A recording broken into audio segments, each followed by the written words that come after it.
and welcome to Traditional Painting the Digital Way. This is where I use digital painting apps to teach traditional painting techniques. This is part 3 and the final part of my Winter Lake series. And in this video we're going to go ahead and finish up the ice and snow in the foreground and put the final touches to our painting.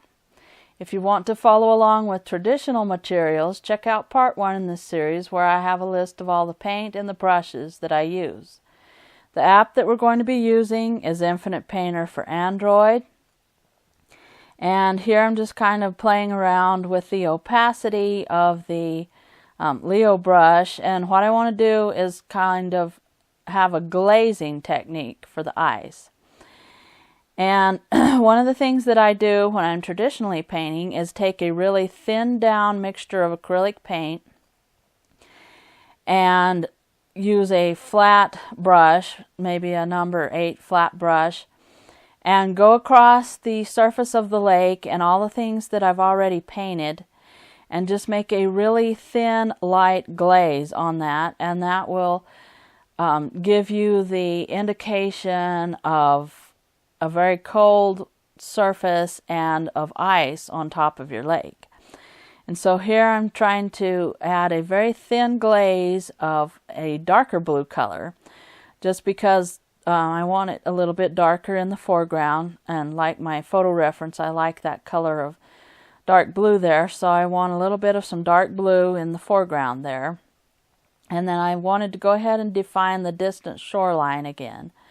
So I'm using that dark blue color just to make a little bit of a jagged line in the distance there. You want it to not be a straight line. You want it to be kind of a broken line, and then just smudge it with one of the brushes, an Infinite Painter. The Banksy brush works well. That's one of my favorite ones for smudging because it's an airbrush.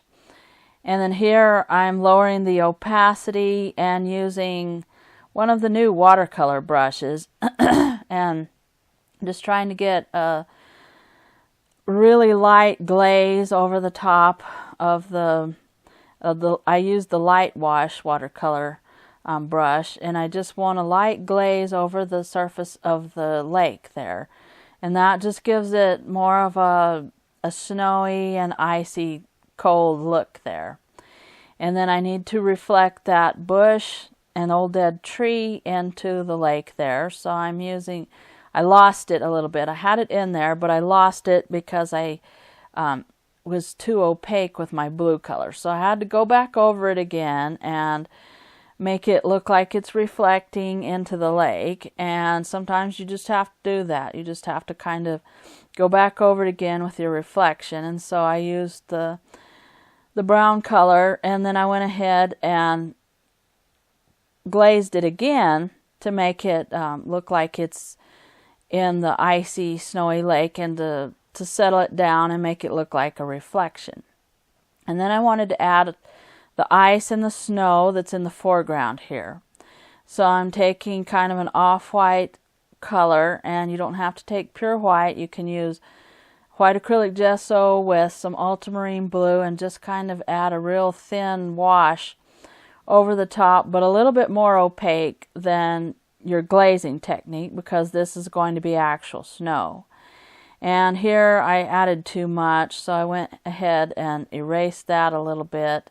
And if you do that traditionally, you can change it immediately. If you're doing acrylic, grab a paper towel and dip it in water and just smear it over the top, and that will take that thin glaze of white off, and it will also give it sort of a better effect like snow and ice there. And then I'm kind of doing a little bit of a darker line along the pieces of ice and snow that are in the water, and that just kind of gives you an indication of ice and snow, but you want to make sure that they're not solid lines. You want to smudge them out, and you want to go ahead and make sure that they're broken. So you can use an ultramarine blue color for that, maybe some burnt sienna in it to darken it. And then you want to go ahead and add some highlights of white also on the water. It's just kind of a process of of layers that you add darks and lights back and forth on the water there. So you want to go ahead and use darker lines near the shoreline and to outline your ice there. And then you want to show highlights on your snow. So here I'm adding some highlights. And this is the step where you can actually add pure white if you want to. And also, if you're painting along traditionally, you can use just pure paint. You don't have to thin it out. And this will give it the last sparkling highlights on your snow.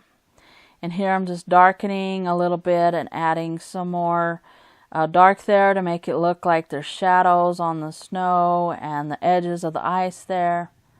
And I'm also adding a little bit of some snow in the corner, and that just makes an eye stopper, which means that it keeps the viewer's eye on your painting.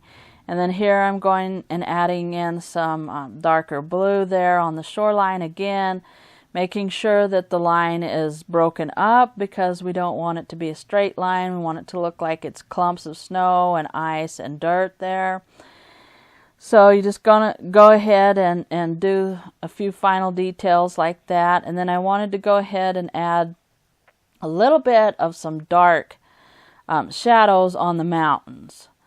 And this can be like some of the, the rocks showing through, or else it's just frozen snow. And so I'm using the schoolhouse chalk brush for the smearing of the really dark blue there. I don't want it real hard. I don't want real hard edges. I kind of want those to look soft, but I still want it to kind of show a little bit more depth to the distant mountain there. And so make sure that you make jagged edges like they're canyons and crevasses and all kinds of things there. So I just wanted to go ahead and just tweak that a little bit more, and then I went ahead and signed it. And this time I was actually finished when I signed it. So this is the end of my Winter Lake series.